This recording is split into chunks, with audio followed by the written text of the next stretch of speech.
కొలమానం లేనటువంటి, ఇంత అని చెప్పడానికి వీలుగానటువంటి ఆనందాన్ని బ్రహ్మ అంటారు. దాంతో పిలిచి లేదు ఇక్కడ. చూడండి, మీరు ఉదాహరణకి ఒక సముద్రం గురించి చెప్పాలి అని అనుకున్నాడు అనుకోండి. సముద్రాన్ని పోల్చడానికి ఇంకేముందని చెప్తారు. అన్నిటికంటే అల్టిమేట్ సముద్రమే. ఇంకా నదులు, చెరువులు ఇంకా పోల్చడానికి ఇంకేముండదు. అట్లానే ఆకాశం ఉంది. ఆకాశాన్ని పోల్చడానికి ఇంకా ఏముండదు, ఆకాశం ఒకటే ఉంటుంది. అలా బ్రహ్మలో నుంచి చూడండి, ఒక పాట బ్రహ్మలో నుంచి దైవం ఉన్నదా ఉందా లేదా?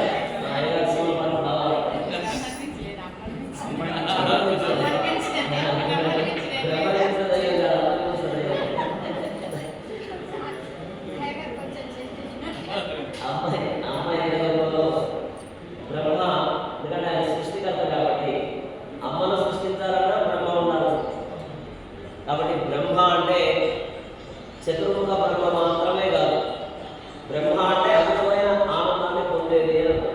చూడండి, మీరు మధ్యాహ్నం ప్రజావాడడం చేసినప్పుడు అవన్నీ వింటూ ఉంటే ఏదో తెలియని ఒక ఆనందం. నిన్న యజ్ఞం చేసేటప్పుడు నిన్న భాస్కర్ గారు అంటున్నారు, నరసింహస్వామి ఆ స్తోత్రాలు అవి చదువుతూ ఉంటే అసలు ఏదో ఒక వెలకట్టలేని ఆనందం.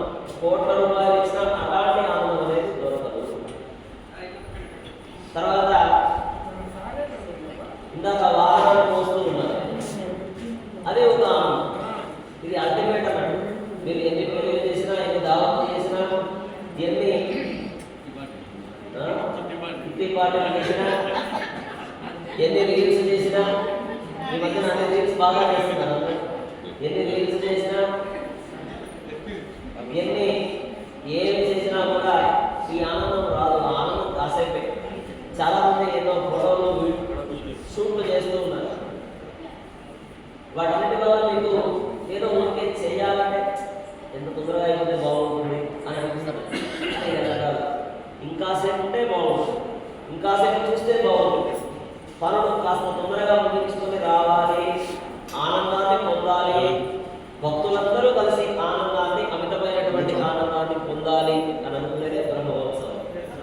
బ్రహ్మోత్సవం అంటే బ్రహ్మోత్సవం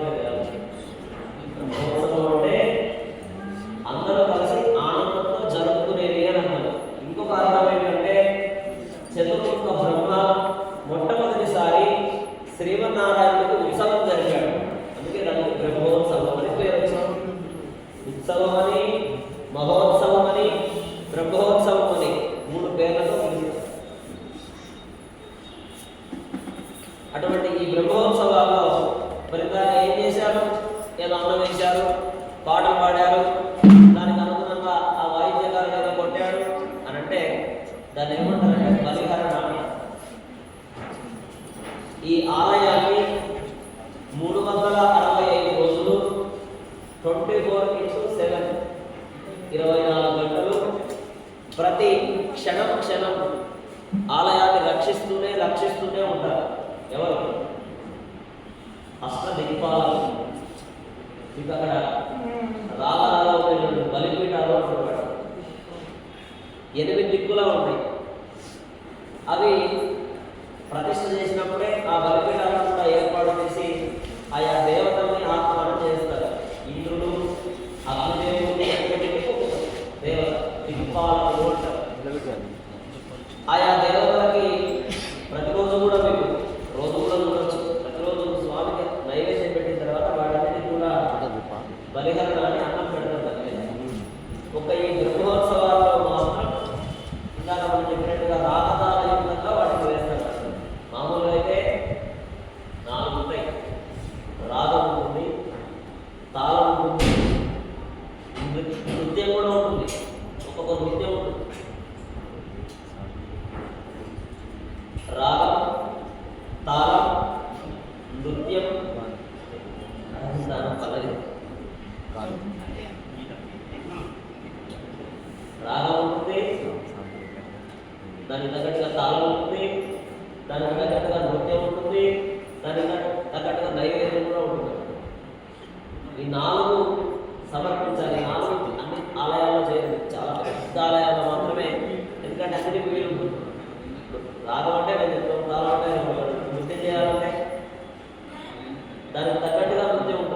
కృష్ణకుట్టిమ నృత్యం అని ఏదేదో నృత్యాలు ఉంటాయి. ఇలా వారికి ఈ 5 రోజుల పాటు మాత్రమే ఈ బలిహరణ వేయడం జరుగుతుంది. అలా వేయడం వల్ల ఏమవుతుంది, దేవతలంతా ఆనందపడతారు. చూడండి, మనకే ఆ పాట ఆ శబ్దం వింటూ ఉంటే వదిలిపెడితే నృత్యం చేయాలి అని అనిపిస్తుంది మనసులో, కుతూహలం ఉత్సాహం. సరే కనీసం స్టెప్పులు వేయకపోయినా మనసులో ఏదో స్టెప్పులు వేసినట్టుగా ఊహించుకుంటూ ఉంటారు కదా. కొద్దిమంది ఏమో ఇలా ఇలా ఇలా ఇలా అంటుంటారు. మా మోహన్ గారు అయితే అసలు తల కూడా పైకి ఇద్దరు తీసుకుంటూనే ఉంటారు తల. అట్లా ఒక్కొక్క రీతిగా ఆనందాన్ని వ్యక్తపరుస్తూ ఉంటారు. మా రామకృష్ణయ్య గారు ఏమో లోపల లోపల లోపల లోపల ఒక్కొక్కరు ఒక్కొక్క రీతిగా. మా మంజునాథ శేఖర్ గారు ఏమో ఎందరో వచ్చినా నవ్వడం నవ్వంతా లోపలే ఉంటుంది, బయటకు నవ్వకుండా అలా అలా ఒక్కొక్కరు ఒక్కొక్క రీతిగా ఆనందాన్ని వ్యక్తపరుస్తూ ఉంటారు. ఈ సమయంలో ఈ రాగతాళయుక్తంగా వేసేటటువంటి ఆ బలిహరణ ఆలయాన్ని రక్షిస్తూ ఉన్నందుకు గుర్తుగా వాళ్ళకి మరింత మరింత రక్షణ చేయాలి, కాపాడాలి అని చెప్పి సమర్పిస్తారు. ఇప్పుడు ఆ కార్యక్రమం పూర్తయింది. మరి ఇప్పుడు ఏం చేస్తున్నారు? విశ్వక్సేన ఆరాధన పుణ్యాహవాచనం చేసిన తర్వాత భేరీ తాళన, దీన్ని భేరీ అని అంటారు. వాయిద్యాల్లో కూడా దేవతలు ఉంటారు. ఈ మంగళ వాయిద్యాలు అంటే ఇంకేదో మనం డబ్బులిచ్చాం వాళ్ళు వచ్చారు, అది కూడా ఒక విద్య. అది కూడా అందుకనే దాని పేరు మంగళ వాయిద్యం అని పేరు. శుభాలకే పెంచుకుంటాం, అశుభాలు పెంచుకోం మళ్ళీ వాళ్ళు వాయిద్యకారులు. ఇందులో కూడా ఆయా దేవతలు ఉంటారు.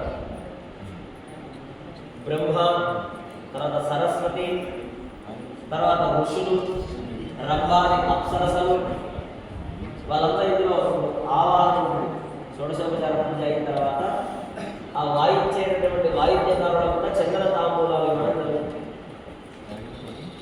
తర్వాత దేవతాహ్వానం నేను చెప్తున్నాను, దేవతలాన్ని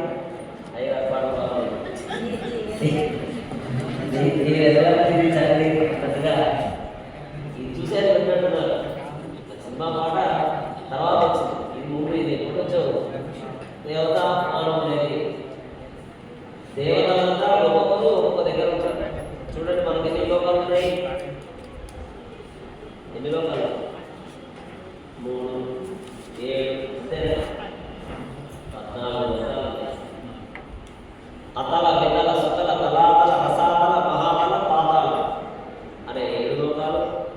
భూలోక, భువర్లోక, సువర్లోక, మహర్లోక, జనలోక, తపలోక, సత్యలోకం అనే 7 లోకాలు. మొత్తం 14 లోకాలు. ఈ 14 లోకాల్లో ఆయా దేవతలంతా ఉంటారు. ఒక్కొక్కరు ఒక్కొక్క పని. చూడండి, మనం చిట్టీలలో ఉండేవాళ్ళు చిట్టీలలో, వ్యాపారం చేసుకునేవాళ్ళు వ్యాపారంలో, కమిషన్ చేసుకునేటటువంటి కమిషన్లో, 5 రూపాయలు 10 రూపాయలు వడ్డీలు తీసేటటువంటి వాళ్ళు ఆ పనులలో, ఇలా ఒక్కొక్కరు ఒక్కొక్క పనిలో ఉంటారు. అట్లానే దేవతలు కూడా ఒక్కొక్కరు ఒక్కొక్క పనిలో వెరీ వెరీ బిజీగా ఉంటారు. ఇంకా మనమైనా లీవ్ తీసుకుంటాం, హాలిడే పెట్టుకుంటాం, ఇబ్బంది అయితే వచ్చి కూర్చుంటాం. కానీ